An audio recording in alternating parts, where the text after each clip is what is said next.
एते सुंदर समय पाए मैं ईश्वर का नाम धन्यवाद दिए। प्रिय बंधुगण आज मध्य पक्षीगण विषय रे हमने बाइबल क्विज को देखिबा। सेति पाए विलंब न करी आसंतु हम माने आज रो ए शिक्षा को जीवा। प्रश्न नंबर 1 केहू पक्षीगण अपना अपनार आसीबार काल रक्षा करंती। उत्तर गुगु व ताल चंच व सारस। जेरेमिया 8 अध्याय 7 पद।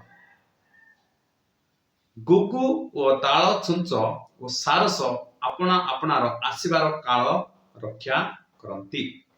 प्रश्न नंबर 2 नह भूमि रे जलर ह्रास बुझिया पाई द्वितीय थर अर्थात प्रथम थर से डामरा का पठेथिले एवं द्वितीय थर केहू पक्षी को उड़ाई देले। उत्तर काप्ता।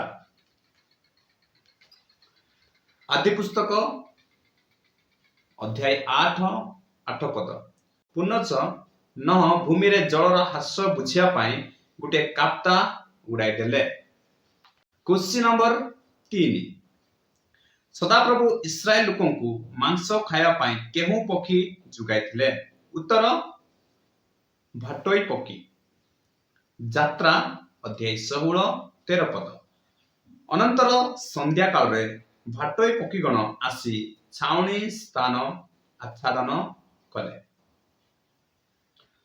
क्वेश्चन नंबर 4 केहू पक्षी अहिंसकर प्रतीक अटे बा चिन्ह अटे। उत्तर कपत।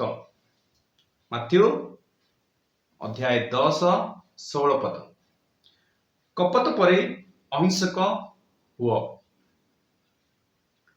क्वेश्चन नंबर 5 भविष्यवक्ता एलियम को केहू पक्षी माने खाद्य जुगाइथिले।